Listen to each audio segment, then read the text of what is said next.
Bonjour à tous, nous allons commencer. Bienvenue à la web conférence concernant la nouvelle réglementation suite à la publication au journal officiel de la République française des nouveaux décrets pour la radioprotection. Alors, quelques règles, Jean-Baptiste en a déjà énuméré quelques-unes, c'est essayer d'avoir vos micros coupés dès le début de cette web conférence. Pour les personnes qui sont en audio via leur téléphone, c'est d'essayer de trouver le petit symbole pour couper le micro. À titre d'exemple, on entend qu'il y a une résonance. Donc voilà, essayez de couper au maximum ici, comme ça la classe pourra bien pourra bien continuer. Utilisez le chat pour poser une question ou demander la parole également, donc surtout pour poser des questions. Jean-Baptiste qui m'accompagne est là pour prendre toutes vos questions au fur et à mesure. Je vais essayer de moins les traiter pendant le sujet, comme ça je me concentre sur la présentation et après on répondra à vos questions.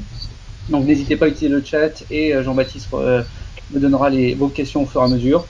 Respect et bienveillance de chacun également. On évite les discussions en dehors du groupe et surtout n'hésitez pas à participer et partager vos expériences par rapport en plus à ces nouvelles réglementations où vous auriez peut-être déjà des retours par rapport à leur application. Donc l'objectif aussi c'est de pouvoir discuter entre nous de l'application de ces nouvelles règles réglementaires.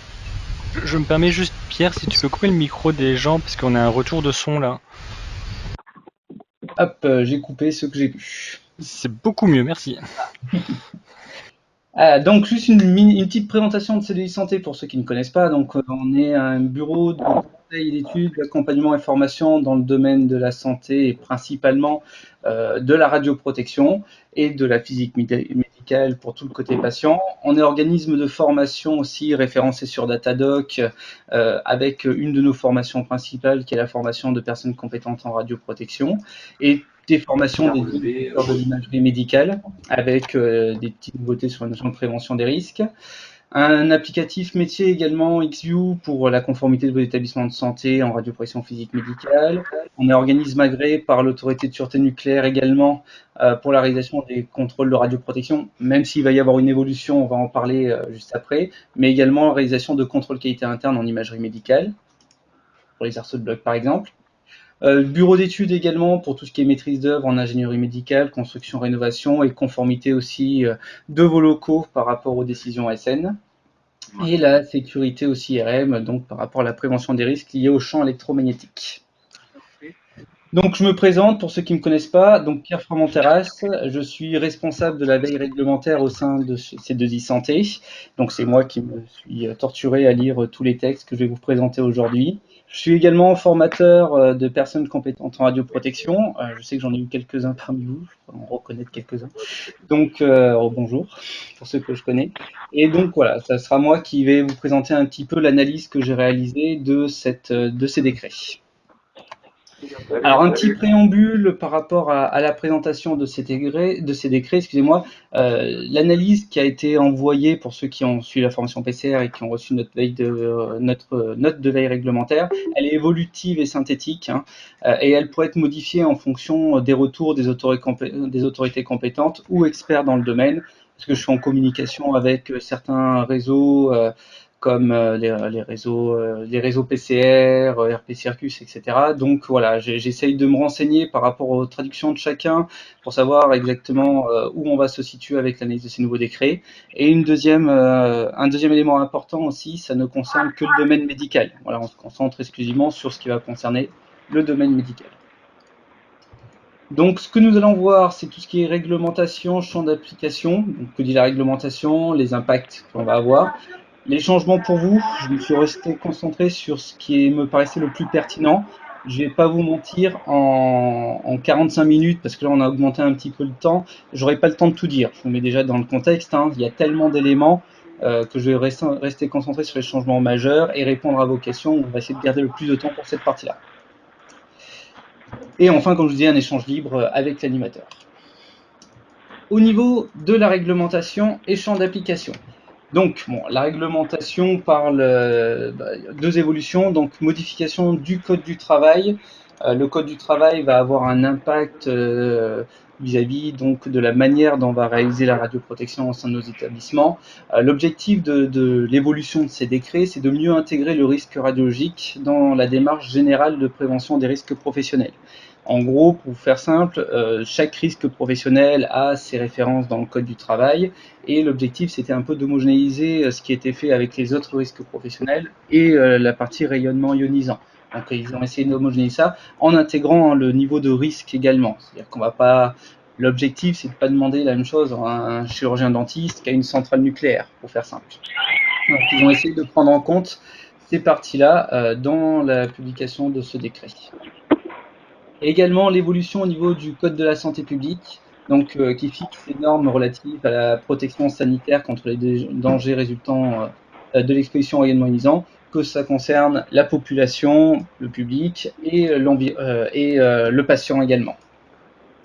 Je vais vous présenter que les éléments liés à ces deux codes. Le code de l'environnement, à l'heure d'aujourd'hui, je n'ai pas fini de l'analyser, là je suis encore en cours et ça fera partie d'un élément un peu à part. Donc, quels vont être les impacts? Alors là, c'est vraiment un schéma qu'on a essayé de mettre en place avec d'autres formateurs PCR pour définir un petit peu comment on doit retranscrire le schéma donc, pour le code du travail et la mise en place de la radiopression au sein d'un établissement. Donc au départ, tout part d'une évaluation des risques résultant de l'exposition des travailleurs au rayonnement ionisant. En gros, c'est l'évaluation des risques professionnels spécifiques au risque rayonnement ionisant qui doit apparaître dans le document unique d'évaluation des risques professionnels. On a remis ça au cœur au tout départ. Donc, à mettre à jour annuellement comme le document unique d'évaluation des risques est demandé à ce niveau-là. Si l'évaluation des risques démontre la mise en place d'une délimitation de zones, donc est-ce qu'il y a un zonage? Est-ce qu'il y a des vérifications initiales obligatoires liées à mes équipements ou à mes locaux de travail? Donc tout ça sera défini par un arrêté, on en reparlera un petit peu tout à l'heure. Ou si j'ai des travailleurs classés, donc si j'ai un des trois cas là, je dois mettre en place une organisation de la radioprotection. Donc désignation soit d'une personne compétente en radioprotection ou d'un organisme compétent en radioprotection, ce qu'on appellera tout le long de cette webconférence le conseiller en radioprotection. Par contre, si l'évaluation des risques, vous prouvez qu'il n'est pas nécessaire de mettre en place un zonage, une vérification initiale de vos appareils ou lieu de travail, et vous n'êtes pas obligé d'avoir des travailleurs placés, il faut que les trois éléments vous ne soyez pas concernés. Dans ce cas-là, vous n'avez aucune organisation à mettre en œuvre. C'est-à-dire pas besoin de désigner un conseiller en radioprotection, donc pas besoin de mettre en place une organisation au niveau de la radioprotection. Je pense que le schéma qui est en vert apparaîtra quand même assez rarement. À l'heure d'aujourd'hui, c'est vrai qu'on a un peu de mal à voir quel type d'activité serait concerné par cette partie-là. J'aurais tendance à dire, par exemple, les appareils, les générateurs à rayons X, comme les facs Citron, pour ceux qui connaissent dans le domaine médical, tous ceux qui sont déjà dans une enceinte confinée. Donc, ce qui est assez rare. Quel changement pour vous? Donc là, on va rester vraiment sur les parties les plus importantes que j'ai retenues pour chacun des codes. Donc, pour le code du travail, l'évaluation des risques. Ça, c'est la première partie qui va devoir être réalisée et qui est normalement déjà réalisée au sein de vos établissements, mais sur lesquels vous allez devoir peut-être porter une attention particulière quand vous allez le mettre en place ou revoir cette évaluation des risques. Donc, pour rappel, c'est réalisé par l'employeur. Reste l'employeur qui est responsable de cette évaluation des risques, avec le concours du conseiller en radioprotection, et s'il n'y en a pas encore, du salarié compétent au sein de l'établissement. Aussi, dans cette évaluation des risques, maintenant, il faudra prendre en compte l'exposition liée au radon. Le radon est rentré un petit peu en force dans les deux décrets, que ce soit Code du travail, Code de la santé publique, Code de l'environnement aussi.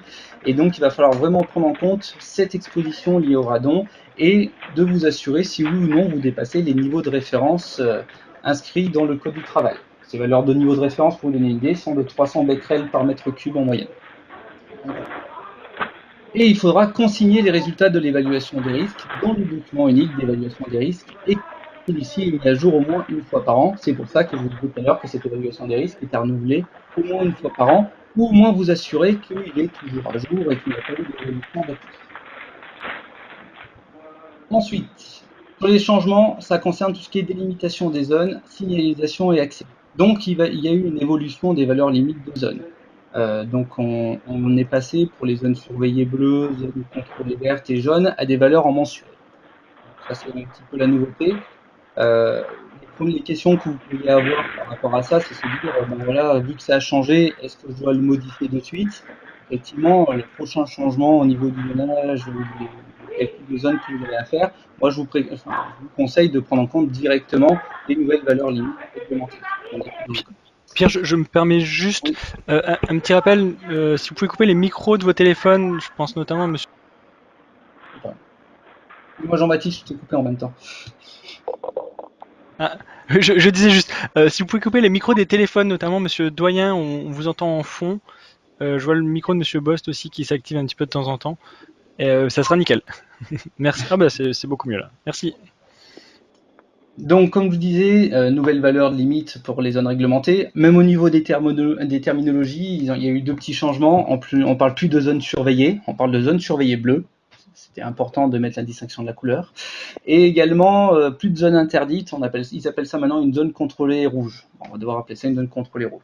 Pour essayer peut-être dans la logique de vert, jaune, orange et rouge, après par la suite. Il y a également deux nouvelles zones qui sont apparues, donc la zone d'extrémité. Bon, je ne vais pas dire que c'était nouveau parce qu'il y avait déjà la notion de zone d'extrémité à l'heure actuelle qui était précédemment, mais là maintenant c'est vraiment une seule zone, c'est-à-dire qu'on va avoir une limite qui est de 4 millisieverts par mois, et si on dépasse ces 4 millisieverts par mois, on considérera une zone d'extrémité. Zone d'extrémité qui n'est qu'à mettre que si déjà on n'a pas mis en place de zone pour tout ce qui est corps entier, donc la première partie. Et une deuxième, c'est la zone radon, également pour les établissements qui seraient au-dessus des niveaux de référence. Donc comme je vous disais tout à l'heure, les niveaux de référence liés au radon sont 300 becquerels par mètre cube. Si on dépasse cette valeur limite, on devra considérer la zone comme une zone radon. Alors, excusez-moi, je me suis trompé dans le langage, c'est pas une valeur limite, c'est un niveau de référence. Donc si on dépasse ce niveau de référence, on doit devoir indiquer une zone radon. Voilà. Également, la suppression dans le code de travail de la fiche d'exposition. Alors, par rapport à la question que j'avais eue sur la première webconférence sur le sujet, il n'y a rien dans le code du travail qui dit que la fiche d'exposition n'existe plus. C'est comme elle n'apparaît plus dans le code du travail, on peut en définir qu'elle est supprimée. Deux éléments également à retenir par rapport aux signalisations accès. Donc, il faudra aussi mettre une signalisation adaptée pour informer du respect des valeurs limites de dose pour le cristallin. Donc, on va voir juste après, hein, il y a une évolution, on en parle depuis assez longtemps comme ça, il y a une évolution dans les limites réglementaires de dose reçues au niveau du cristallin. Et dans le cas où on rentre dans une zone où on est susceptible de dépasser cette valeur limite, il faudra le signaler, soit dans les consignes d'accès, soit par un affichage spécifique, mais voilà, il faudra mettre quelque chose en place. Au niveau des accès dans ces zones réglementées, il y aura aussi un accès restreint. Du moment que vous êtes classé, on le reverra un petit peu après, le classement fait office d'autorisation d'accès en zone. Voilà, je suis classé, je peux accéder à une zone. Par contre, si je ne suis pas classé, il faudra que mon employeur me donne une autorisation d'accéder à cette zone. Et de ce fait, on pourrait dire que la fiche d'exposition qui disparaît va être remplacée par soit une fiche de classement, ça n'existe pas dans le code du travail, mais on pourrait le définir comme ça, soit ça pourrait être remplacé par une fiche d'autorisation d'accès en zone, où les personnes non classées pourront avoir une attestation ou une fiche qui leur définira dans quel type de zone ils peuvent rentrer, dans quelle zone de travail. Voilà. Donc ça, c'est ce qu'on pourrait retrouver dans le futur. Cette notion de fiche d'autorisation d'accès en zone, elle n'est pas dans le code du travail. Dans le code du travail, il définit que les travailleurs non classés doivent avoir une autorisation par l'employeur. Bon. La fiche d'autorisation d'entrée en zone serait ce document qui permettrait de valider l'accès à une zone qu'on est travailleur non classé. Au niveau des autres changements vis-à-vis du code du travail, c'est la transition vers la notion de vérification. Aujourd'hui, avant le 1er juillet 2018, on parlait de contrôle technique, contrôle interne, contrôle externe de radioprotection. Maintenant, nous allons parler de vérification. Donc, il va y avoir trois types de vérification liées au code du travail. La première, c'est la vérification initiale, donc des lieux de travail, des équipements de travail et des sources. Cette vérification initiale, elle va être réalisée par un organisme accrédité. Donc cet organisme accrédité, à l'heure d'aujourd'hui, il n'y en a pas. On verra dans les dispositions transitoires que jusqu'au 1er juillet 2021, les vérifications initiales pourront être réalisées par un organisme agréé. Donc eux, ils pourront réaliser ces fameuses vérifications initiales. Après le 1er juillet 2021, il faudra faire appel à un organisme accrédité. À l'heure d'aujourd'hui, les vérifications initiales, on pourrait les comparer aux fameux contrôles de mise en service. Ces fameux contrôles de mise en service pouvaient être réalisés par la PCR. Maintenant, les vérifications initiales seront réalisées donc par un organisme accrédité et jusqu'au 1er juillet 2021 par un organisme agréé. Ensuite, on a les vérifications périodiques. Donc ça, c'est un peu nos contrôles techniques internes de radioprotection aujourd'hui. Donc c'est des vérifications périodiques qui seront à réaliser par le conseiller en radioprotection. Donc ça ne change pas. Aujourd'hui, sur la formalisation et la manière de faire ces vérifications périodiques, c'est comme nos contrôles internes de radioprotection. L'arrêté contrôle est toujours applicable en tant que tel, donc les périodicités et les modalités de vérification, de contrôle sont toujours applicables pour ces fameuses vérifications périodiques. Et enfin, une petite nouveauté, c'est la vérification lors de la remise en service. C'est-à-dire qu'il va falloir, lorsqu'on remet en service un équipement ou une source, réaliser une vérification pour s'assurer que tout fonctionne correctement. Cette vérification lors de remise en service peut être réalisée également par le conseiller en radioprotection. Ce qui change, c'est la notion, en fait, on ne retrouve plus la notion de réalisation d'un contrôle externe de radioprotection dans le Code du travail. C'est-à-dire qu'ils ont fait évoluer les modalités pour dire, je fais mon contrôle interne lié au Code du travail, la mise en service est fait par un organisme accrédité, la périodique c'est fait par le conseiller. Attention à ce que je dis, vous avez dû le voir pour ceux qui ont eu ma note de veille réglementaire, on se retrouve avec à l'heure d'aujourd'hui, la Direction générale du travail a informé oralement, on attend de savoir s'ils vont le mettre par écrit, que toutes les modalités de contrôle restent encore d'actualité tant que le futur arrêté vérification ne sera pas publié. Je vous dis ça parce que dans le Code de la santé publique, il y a un article, pour ceux qui maîtrisent et qui veulent aller vérifier, c'est le R1333-172 du Code de la santé publique, qui indique la notion d'une vérification réalisée soit par l'IRSN, soit par un organisme agréé. En gros, pour vous faire simple de la manière dont je l'ai interprété, il y a les vérifications réalisées au titre du Code du travail, qui sont un peu ce qu'on fait à l'heure d'aujourd'hui. Hier, on avait les contrôles externes qui étaient à peu près pareils que les contrôles internes, donc ça paraît illogique de faire 2 fois la même chose dans son établissement. Mais il y aurait de nouvelles modalités de vérification externe, donc ce fameux contrôle externe qui évoluerait, avec des nouvelles modalités où on le ferait de manière différente. Donc il y aurait peut-être toujours des vérifications externes, mais après il faudra voir les modalités qui seront certainement différentes de celui du Code du travail. Voilà pour la partie vérification. Il y a beaucoup de choses à dire et j'essaye de vous en dire un maximum, mais voilà, c'est assez compliqué de tout vous sortir en peu de temps.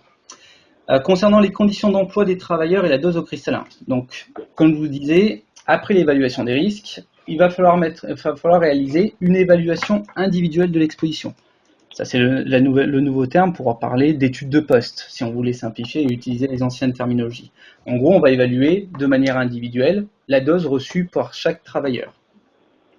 Cette évaluation va peut-être évoluer, donc on n'aura pas forcément de méthodologie qui sera publiée ou il n'y aura pas un arrêté qui va définir comment faire ces évaluations-là. Moi, j'aurais tendance à dire, par rapport à mon expérience, que l'évaluation individuelle, on va devoir plutôt faire une évaluation, on va dire, pas nominativement, mais presque. C'est-à-dire, telle personne travaille de telle manière, elle va recevoir telle dose.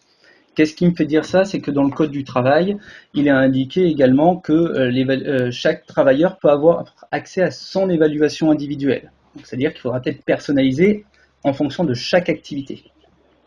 Cette évaluation individuelle va entraîner, si on dépasse une des limites définies dans le Code du travail, un classement des travailleurs, soit en catégorie B, soit en catégorie A, soit non classé. Voilà. Et la dernière nouveauté par rapport à ça également, c'est la diminution de la valeur limite d'exposition au niveau du cristallin, donc qui sera effective au 1er juillet 2023. C'est-à-dire que la valeur maintenant de 20 millisieverts par an, elle sera vraiment applicable au 1er juillet 2023. Jusque-là, donc sur les 5 prochaines années, il ne faut pas dépasser 100 millisieverts sur 5 ans, En gros, pour vous faire simple, c'est 20 millisieverts par an, donc 100 millisieverts sur 5 ans, et il ne faut pas dépasser au plus 50 millisieverts sur une année. Donc c'est sur la période transitoire. Ils ont fait ça pour laisser aussi le temps aux établissements de se mettre en conformité vis-à-vis de la protection au niveau du cristallin, et on sait qu'on risque de les dépasser, on était à 150, on passe à 20, de ce fait on se dit sur une année on ne doit pas dépasser 50, et dans ce cas-là, après derrière, il ne faudra pas dépasser 100 sur les 5 prochaines années. Donc ça, c'est des choses qu'il faudra vérifier, surtout pour ceux qui ont des cliniques au sein de vos établissements, pour vérifier si les personnes ont déjà une exposition au niveau du cristallin avérée ou non, et après d'avoir une surveillance adaptée pour s'assurer qu'on ne dépasse pas ces fameux 100 millisieverts sur 5 ans.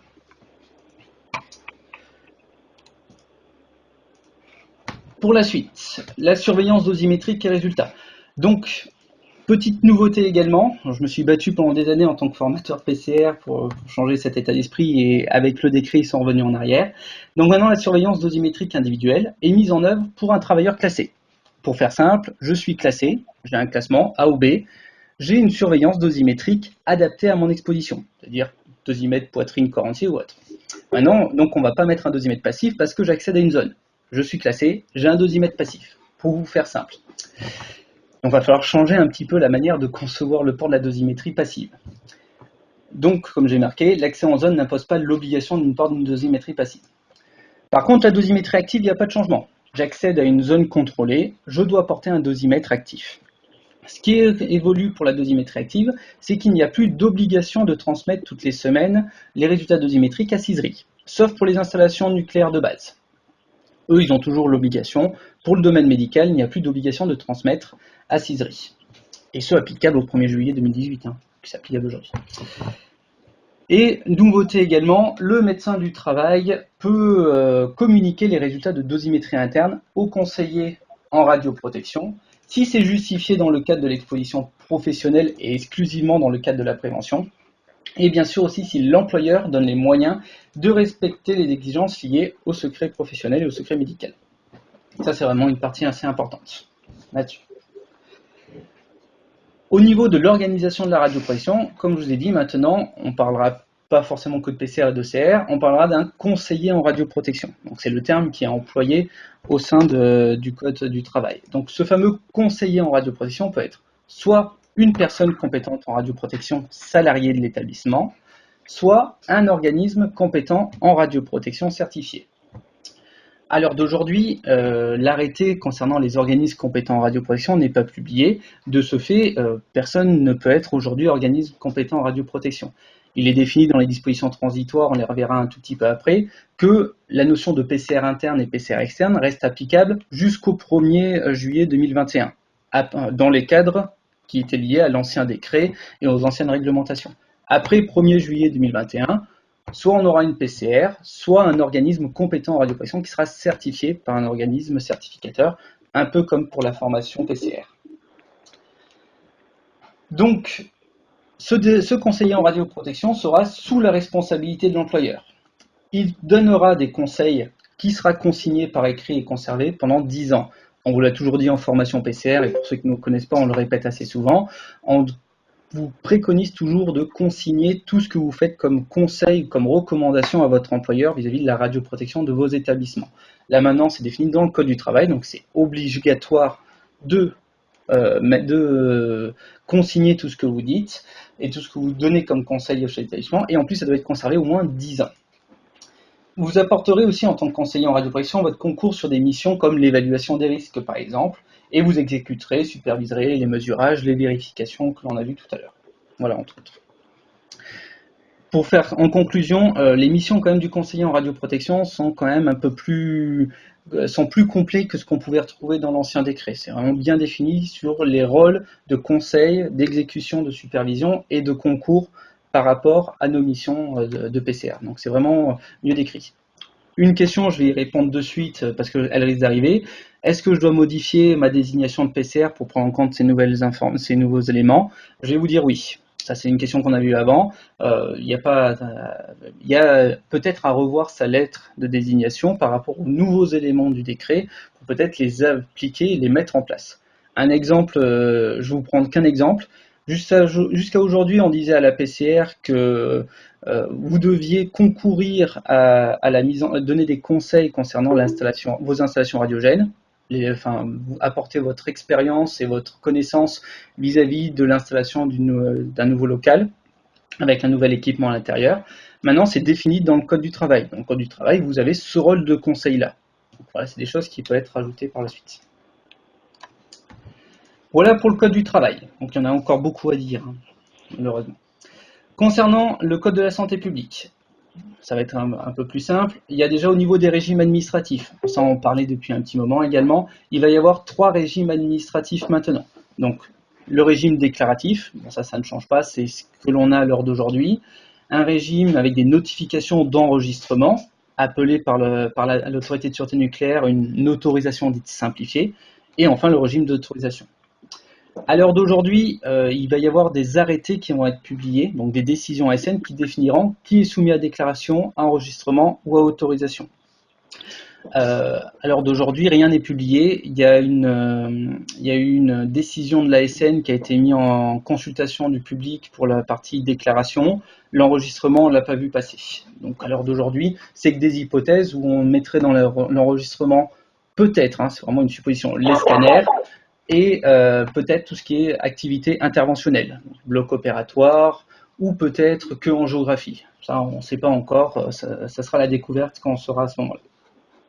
Comme je vous disais, l'enregistrement est une autorisation simplifiée, et quand on devra le mettre en place, ça sera comme l'autorisation. Tant que je n'ai pas ma notification d'enregistrement, je ne pourrai pas utiliser l'appareil ou la source pour réaliser mon activité. Au niveau des transmissions des sources à l'IRSN aussi, qui était jusqu'à aujourd'hui à réaliser au moins une fois par an.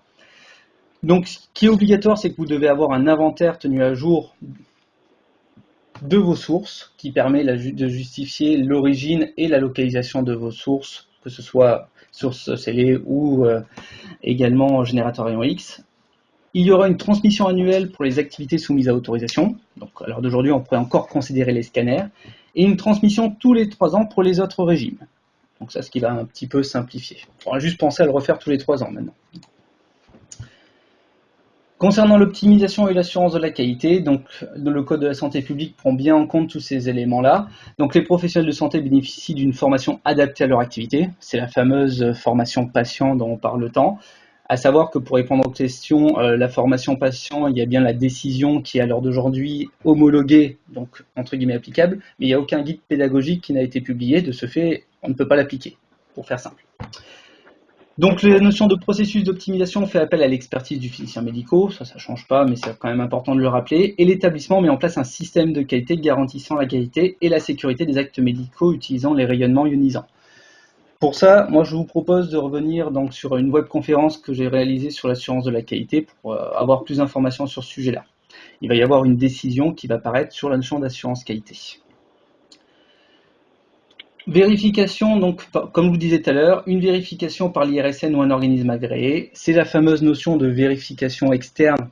Moi, c'est comme ça que je le traduis, même si ce n'est pas écrit comme ça dans le Code de la santé publique, qui est à réaliser par l'IRSN ou un organisme agréé. Donc, au niveau des protections collectives, de la gestion de nos sources de rayonnements ionisants, de tout ce qui est collecte, traitement, élimination des effluents et déchets contaminés, comme pour la médecine nucléaire, et de la maintenance et contrôle de qualité des dispositifs médicaux, ainsi que l'évaluation des doses délivrées aux patients.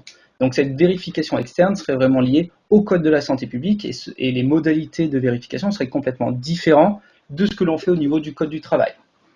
Je pense que c'est pour ça que la DGT a dit ne changez pas les habitudes entre vérification, enfin contrôle interne, contrôle externe, parce que demain, les organismes agréés auront peut-être des vérifications externes à effectuer dans les établissements.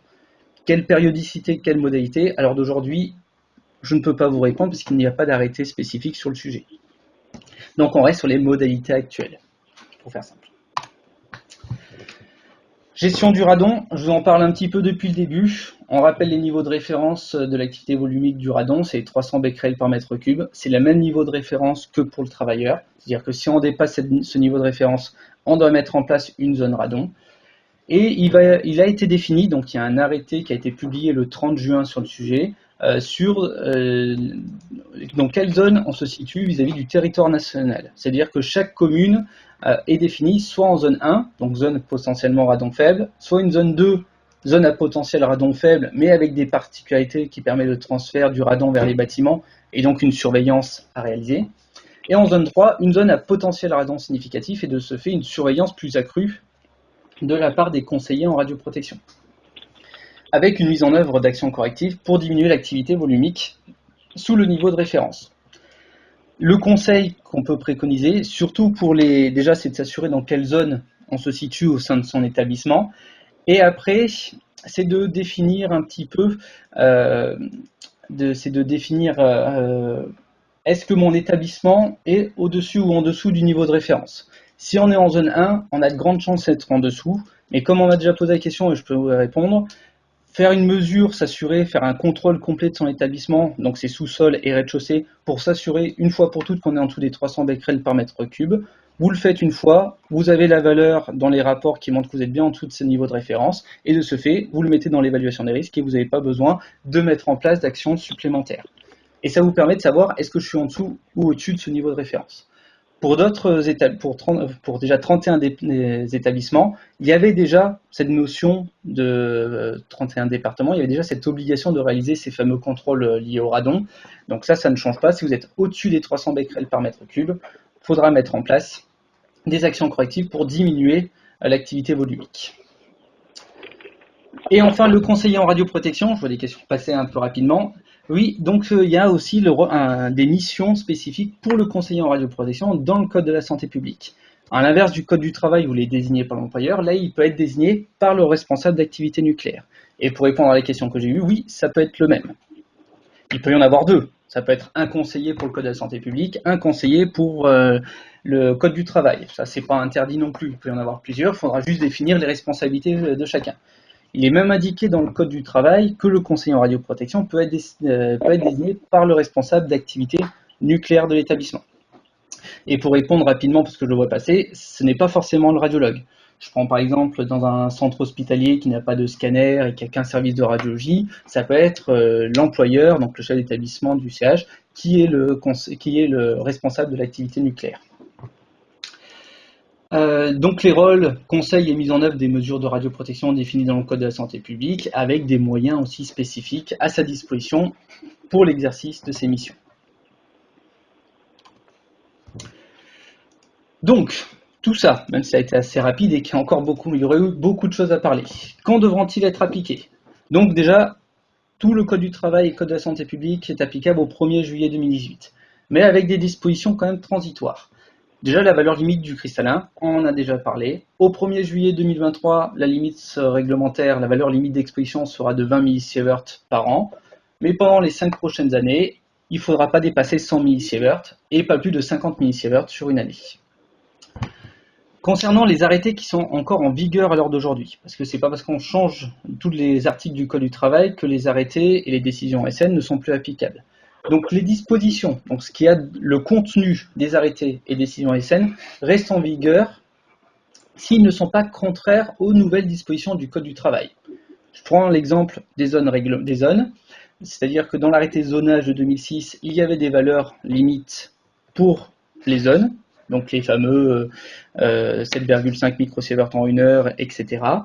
Ces dispositions-là dans l'arrêté zonage sont contraires aux dispositions du Code du travail parce que le Code du travail vous donne de nouvelles valeurs pour les zones. De ce fait, il faudra appliquer les valeurs du Code du travail, non celles de l'arrêté zonage. Pareil pour les zones d'opération où il y a des changements.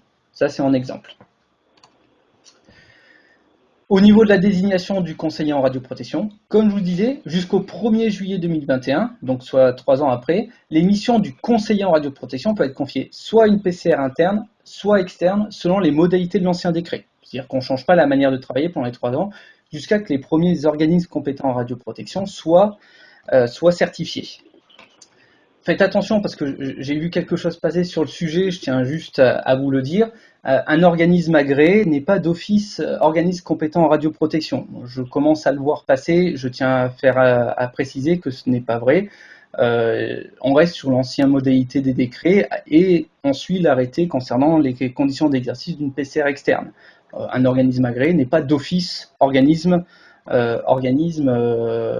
compétent en radioprotection. Ça, c'est vraiment très important. Concernant le passage des fameux contrôles techniques aux vérifications, les contrôles de radioprotection réalisés par un organisme agréé avant mise en vigueur du décret sont considérées comme des vérifications initiales. Donc en gros, vos derniers contrôles externes, entre guillemets, sont considérés comme des vérifications initiales au titre du Code de la santé publique. Et donc, jusqu'au 1er juillet 2021, la réalisation des vérifications initiales peut être confiée à un organisme agréé, le temps qu'il y ait les premiers organismes accrédités disponibles pour réaliser ces fameuses vérifications initiales. Donc pour le moment, les vérifications sont réalisées selon les modalités et périodicité de l'arrêté contrôle. Ce qu'il faut retenir un petit peu de cette présentation avant de passer aux questions-réponses. Donc la mise en application au 1er juillet 2018. La réglementation sera complétée par des arrêtés pour l'application de certains articles. L'objectif aussi, c'est de diminuer le nombre d'arrêtés. Je crois qu'il y en a 19 aujourd'hui de mise en place. Ils veulent diminuer à 8 ou 9. Donc les missions du conseiller en radioprotection renforcées pour la protection des travailleurs et de la santé publique. Et le radon prend une place importante autant pour les travailleurs que pour la santé publique. Et en tant que conseiller en radioprotection, on aura un rôle à jouer par rapport à ça, surtout si on se retrouve dans des communes où on est en zone 3. Donc, je ne sais pas si vous êtes concernés. Le site de l'IRSN est très bien fait pour ça. Je vous conseille d'y aller vis-à-vis du radon pour savoir où est-ce que vous vous situez, dans quelle zone vous vous situez. Comme je vous dis, même si vous êtes en zone 1, faites une fois un contrôle par un organisme agréé qui réalise ce genre de contrôle-là pour vous assurer que vous êtes bien en dessous des niveaux de référence. Ça mange pas de pain. Et au moins, vous avez une preuve qui le montre. Et des nouveautés impactant notre façon de travailler, l'évaluation des risques qui prend une place beaucoup plus importante, même si elle existait déjà dans les anciens décrets, l'évaluation individuelle des travailleurs, la délimitation des zones, la vérification des équipements de travail, sources et lieux de travail. Donc vous voyez, c'est beaucoup de changements en terminologie. Vous voyez, on ne parle plus de zones réglementées, on parle de délimitation des zones. Donc vérification à la place de contrôle. Le nouveau régime administratif, l'enregistrement. Et aussi, toute une partie, j'en ai pas beaucoup parlé parce qu'on n'a pas énormément de temps, mais c'est les actes de malveillance, également, qui prennent une place assez importante dans le Code de la santé publique. Voilà pour cette partie-là. Donc là, maintenant, je vous propose la série questions-réponses, échanges libres avec moi-même, si vous avez des questions. J'ai le Code du travail prêt si besoin. Du coup, j'ai noté pas mal de questions. Je me permets juste, on vous a envoyé un mail avec un lien pour un questionnaire de satisfaction. Si vous pouvez prendre 2 minutes à la fin de cette HelloConf, juste pour le remplir, ça nous est super utile. Merci beaucoup. Alors, du coup, il y avait une question qui arrivait en tout premier, c'était concernant le radon. Il y a pas mal de questions sur le radon. C'était dans la région Nord, ils sont en catégorie 1. Et faut-il faire une analyse et par qui ? Alors, pour ne pas faire de publicité, il y a pas mal d'organismes agréés pour l'étude du radon. Alors, je ne sais plus lesquels c'est, je crois qu'il a pas bluffé. Algad aussi, c'est une société qui est organisme agréé pour ça. Il y en a d'autres, vous cherchez organisme agréé pour mesure de radon et vous en trouverez un certain nombre, ou sur le site de l'autorité de sûreté nucléaire. C'est toujours pareil. En zone 1, on pourrait considérer que vous êtes en dessous du niveau de référence. On peut l'utiliser en termes de justification, c'est-à-dire que si vous le mettez dans votre évaluation des risques pour les travailleurs en disant « je suis en zone 1, de ce fait, j'ai quand même un risque très faible et donc voilà, je me limite à ça », après ça sera à l'ASN de vous dire si oui ou non ça lui convient en termes de justification. Faites-le une fois, c'est ce que je vous préconise, il n'y a pas d'obligation de faire des mesures, mais sauf pour les zones 3, attention à ce que je dis quand même, mais voilà, vous le faites une fois même en zone 1, vous avez un document officiel qui vous dit que vous êtes en dessous des 300 becquerels par mètre cube et vous êtes tranquille. Parce que c'est vraiment la réponse la plus simple. Et pour répondre, comme on est sur le radon, à la dernière question, pourquoi on s'accoue du radon, c'est parce que le radon, alors pour le travailleur, parce que c'est pour le prendre en compte également, mais c'est un fort enjeu sanitaire. C'est-à-dire que le radon va impacter directement le poumon et donc risque d'augmenter le risque de cancer au poumon. Donc l'avantage d'en prendre conscience avant, c'est pour faire des économies, c'est mon avis, après d'un point de vue médical. C'est-à-dire que si on arrive à diminuer notre exposition au radon, on a moins de risques d'être malade et de ce fait, ça coûte moins cher après derrière pour soigner les gens. C'est pour ça qu'ils le mettent en avant. À titre d'exemple, dans les zones 3, alors ça c'est ce que j'ai entendu parler, j'attends confirmation sur certains points, mais par exemple dans les diagnostics immobiliers, dans le cadre de location ou de vente, il y aurait peut-être un diagnostic lié au radon pour les maisons ou les locations qui seraient réalisées. Ah, pourquoi si tard ? Il y avait déjà des notions pour le radon.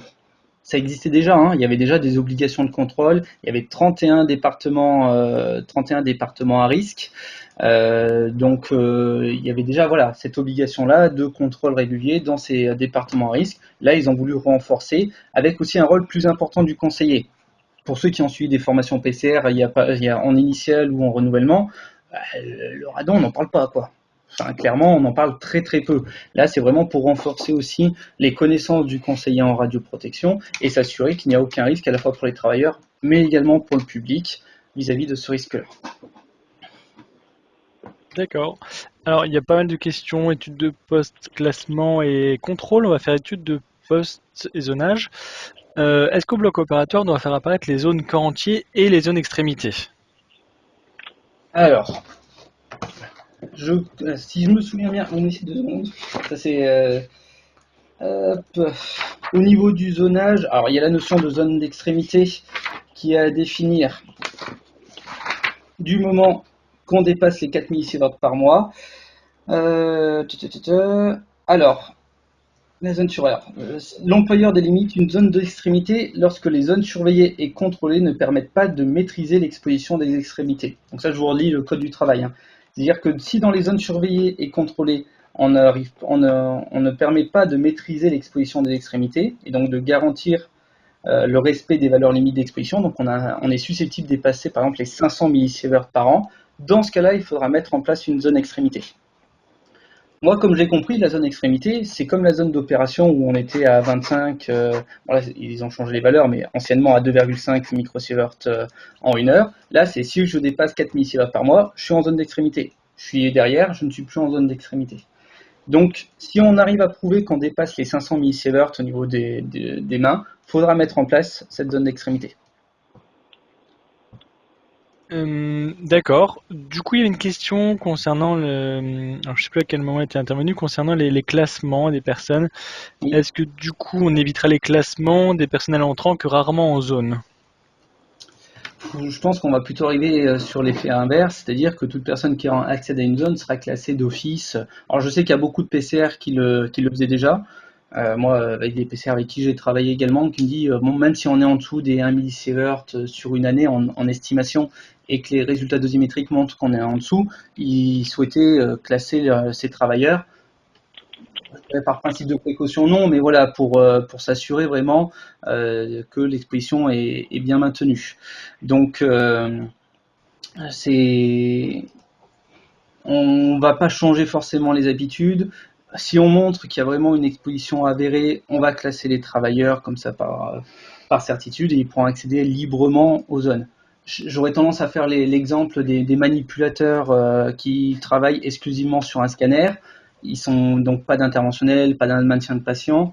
Ils rentrent en zone simplement pour mettre en place le patient et à la fin pour le faire sortir.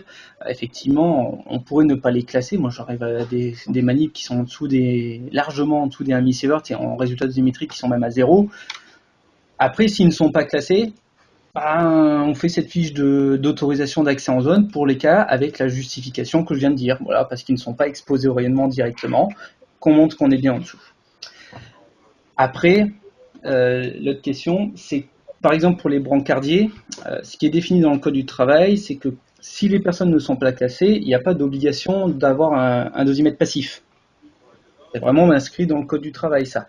Il faudra que vous, en tant que conseiller et l'employeur, parce que c'est à lui de montrer ces résultats-là, prouve que les personnes sont bien en dessous des 1 millisievert. Pour moi, la seule manière de vérifier qu'on est bien en dessous des 1 millisievert, c'est de porter un dosimètre. Donc pour les personnes qui rentrent régulièrement en zone comme les manipos scanners, on peut toujours leur laisser le dosimètre, comme ça on s'assure qu'on est toujours bien en dessous des 1 millisievert, il n'y aura pas besoin de classement. Pour les brancardiers, voilà, après derrière, si vous assurez par une méthode n'importe laquelle, hein, après vous avez une obligation de résultat, les moyens que vous y mettez en place, après derrière il y en a multiples, et si on arrive à prouver qu'on est en dessous des 1 millisievert à chaque fois par rapport à des interventions de brancardier pour aider à mettre le patient, etc., ben, il n'y aurait pas d'obligation de surveillance dosimétrique spécifique. Donc oui, on ne serait pas obligé de les classer, par exemple, ces travailleurs-là. Enfin, moi, un brancardier qui ne fait qu'entrer en zone pour aider un patient à mettre un patient en place et qui n'est pas soumis directement au rayonnement, je ne le classerai pas à l'heure d'aujourd'hui. C'est pas justifié de le classer. D'accord. N'hésitez pas, hein, aux personnes qui ont posé la question de nous dire si c'est pas assez complet. On va aborder les contrôles et vérifications. Est-ce qu'il faut un contrôle de remise en service après chaque maintenance ou intervention corrective? Alors, ce qui est demandé par rapport à cette vérification lors de remise en service, c'est une vérification donc des équipements de travail, donc tout ce qui est autour, lors de leur remise en service après toute opération de maintenance, en vue de s'assurer de l'absence de toute défectuosité susceptible de créer une situation dangereuse. En gros, c'est s'assurer que toute la maintenance s'est bien passée et qu'il n'y a pas eu d'éléments spécifiques. Cette vérification lors d'une remise en service, à l'heure d'aujourd'hui, les modalités ne sont pas définies. C'est-à-dire qu'il faut refaire un contrôle interne, entre guillemets, à chaque fois qu'il y a une opération de maintenance. Pour le moment, moi, j'en vois pas l'utilité parce que c'était pas demandé avant et il n'y avait pas forcément de problématique derrière. Après, je pense que demain, peut-être que ça sera demandé. Ça dépendra de ce que nous donnera, enfin, les modalités de vérification qui seront définies dans le futur arrêté. D'accord. Une vérification initiale par un organisme agréé. Oui. Ça, c'est jusqu'en 2021. Jusqu'au 1er juillet 2021. Après le 1er juillet 2021, il faudra faire appel à un organisme accrédité, donc qui seront accrédités par exemple par le COFRAC, pour pouvoir réaliser ces vérifications initiales. Juste par rapport à la question d'avant sur les remises en service, etc., il faut bien donc une vérif interne après changement de tube RX, par exemple. Oui, oui, il pourrait y avoir besoin juste pour s'assurer. Alors, on a eu le cas une fois, donc une fois depuis que je suis chez CBC, ça fait pas beaucoup, mais c'est le cas où un tube a été modifié sur une table télécommandée et en gros il était passé en dehors des contrôles qualité du fournisseur et en fait il n'y avait pas l'enveloppe protectrice autour du tube. Donc là ils se sont rendus compte quand ils ont fait les contrôles que ça irradiait de partout et que ça pouvait poser problème.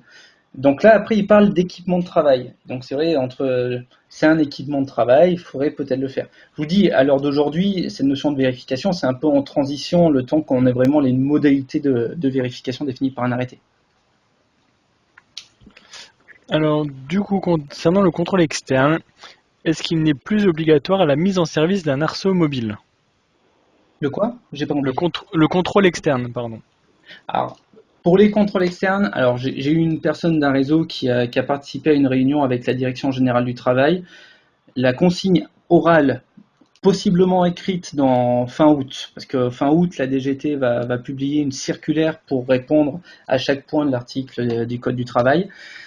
Tant que le futur arrêté vérification, j'en parle beaucoup, mais c'est vrai que ça va tout jouer là-dessus, hein, tant qu'il n'est pas publié, la DGT aurait dit à ces personnes-là, qui sont des experts quand même, en qui j'ai confiance sur leurs réponses, on dit on ne change pas la manière de faire aujourd'hui. C'est-à-dire qu'au moins, je pense que dans un an, ils auront sorti l'arrêté de vérification, j'espère. De ce fait, il y aura toujours un contrôle externe à effectuer, au moins sur la prochaine année, on va dire. Après, dans 2 ans, il faudra voir en fonction de la publication de l'arrêté de vérification, mais ça fait partie de leur priorité, normalement. Hop, d'accord. Oui, mais pour répondre, parce que je viens de le voir, la vérification initiale porte sur le local et sur les équipements. Vraiment, les vérifications initiales, comme périodiques, hein, c'est la vérification des équipements de travail, des sources de rayonnement ionisant, que ce soit générateur RX ou source radioactive, et des lieux de travail. Bon, je ne parle pas aussi des véhicules utilisés lors d'opérations d'acheminement de substances radioactives. Je vous en parle un peu moins. Du coup, il y a beaucoup d'inquiétudes sur l'émission de la PCR. Il y a beaucoup de personnes qui pensent que justement que le temps d'émission de la PCR va se rallonger. C'est quoi ton analyse à toi? Avec la prise en compte du Code de la santé publique et de l'environnement, c'est vrai que la PCR va avoir un rôle de conseiller. Il sera vraiment là en rôle pas d'expert, mais vraiment de conseiller de l'employeur. Super, merci. Je suis assez d'accord pour dire que ça risque d'augmenter un petit peu le temps. D'où l'importance peut-être de reclarifier entre le Code du travail et le Code de la santé publique ce que j'ai à faire en tant que conseiller en radioprotection et de dire je vais revoir ma désignation, mes moyens étant alloués également. Ça devrait être bon.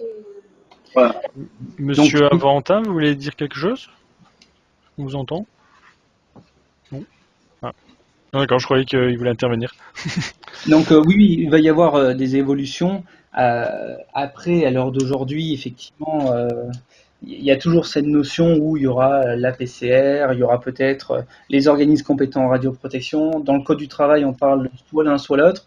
Moi, je dis demain, pourquoi pas aussi un travail d'équipe, de toute manière, entre la PCR, ce qu'on lui laisse comme temps, mais aussi qui est présent en interne et qui a un rôle important. C'est quand même assez important d'avoir quelqu'un. Et ce fameux organisme compétent en radioprotection qui est certifié, qui a donc un document officiel qui valide un petit peu ses procédés, etc., et qui travaille conjointement dans l'organisation de la radioprotection au sein d'un établissement. D'accord. Alors juste encore des petites questions concernant notamment la dosimétrie cristallin. Donc est-ce que c'est obligatoire d'avoir une dosie cristallin et comment vérifier que la valeur du cristallin est correcte, notamment en radio dentaire ou des choses comme ça? Donc, ouais, au tout départ, l'évaluation des risques est faite sur une base documentaire. Ça, c'est un truc que je n'ai pas dit, mais c'est assez important. Donc, l'évaluation des risques est réalisée sur une base documentaire, donc en tenant compte des spécificités de la machine, de la manière dont il va être exploité, de l'activité, etc. Et à la suite, si on voit que sur la partie base documentaire, qui est quand même assez complexe à effectuer, on voit qu'on est susceptible de dépasser les niveaux de référence en premier lieu, c'est-à-dire 1 millisievert au niveau corps entier, 15 au niveau du cristallin et 50 au niveau des extrémités. Là, on réalisera des mesurages pour vérifier et confirmer le dépassement de ces valeurs. Et à partir de là, si on prouve qu'on est susceptible de dépasser, si on prend le cas du cristallin, 15 millisieverts, donc là vous allez me dire, c'est bizarre, il me parle de 20, il me parle de 15. 20, c'est la limite à ne pas dépasser au 1er juillet 2023. 15, c'est le niveau de référence, c'est-à-dire que je peux le dépasser et c'est à partir de là que je mettrai quelque chose en place. Alors, ça fait bizarre de parler de 15 et de 20, ça fait que 5 millisieverts de différence, c'est ce qui est écrit dans les textes. Bon, après, D'accord. Et donc, du coup, pour le côté dentaire, c'est vrai qu'on n'a jamais pris conscience, enfin, on s'est jamais posé trop la question de savoir si oui ou non il y avait un risque de dépassement. Mais oui, après, on peut le vérifier par dosimétrie. Vous faites une évaluation sur un trimestre, par exemple, de la dose reçue par le chirurgien dentiste au niveau du cristallin. Vous extrapolez sur une année, sur une activité assez forte. Vous montrez que vous êtes en dessous des niveaux de référence. Ça fait office de justification dans votre évaluation des risques. Oui, je confirme, c'est 15 millisieverts par an pour le cristallin. 44-51-15. Je vérifie quand même, histoire de dire que je ne vous dis pas de bêtises. sur ta Bible. Ouais, Du coup, donc il n'y a plus trop de questions sur la dosimétrie. Il y a une dernière qui vient de tomber de Anne-Sophie Vazé. C'est s'il n'y a pas de nouveaux amplis, mais s'il y a des nouvelles salles, donc au bloc opératoire, est-ce que le contrôle externe est obligatoire? Alors, attention, s'il y a de nouvelles salles, c'est plutôt une vérification initiale à effectuer. Et effectivement, la vérification initiale, ils ont bien différencié équipement de travail et source et lieu de travail. Donc, si j'ai un nouveau lieu de travail, je devrais faire une vérification initiale par un organisme agréé ou par un organisme agréé jusqu'au 1er juillet 2021 et ensuite par un organisme accrédité. D'accord, bah moi ça me semble très clair. Personne n'est revenu sur les questions, donc je pense que les réponses sont suffisantes. Est-ce qu'un Alors, équipement de travail est un EPI? ça peut être EPI, EPC, ça peut être. Il laisse, enfin, je vous avoue, c'est marqué vérification des équipements de travail et des sources de rayonnement. Je pense par exemple la source de rayonnement c'est le tube radiogène, mais par exemple toute la table de radio est un équipement de travail également. C'est vraiment la prise en compte de l'ensemble. Ça peut être les parois également, ça peut être les équipements de protection collective. Bon, ça c'est considéré avec le lieu de travail également. D'accord. Et ben, en tout cas, il y a plus trop de questions. N'hésitez pas si vous en avez encore une. En tout cas, je voulais vous remercier pour votre participation. Tout le monde a été bien sage, vous avez bien coupé vos micros. Non, c'était vraiment agréable et puis il y avait beaucoup de questions. Encore une fois, hein, n'hésitez pas à répondre à notre questionnaire satisfaction. Et puis on vous enverra un mail pour vous prévenir des prochaines HelloConf. Donc merci à tout le monde, puis merci à toi.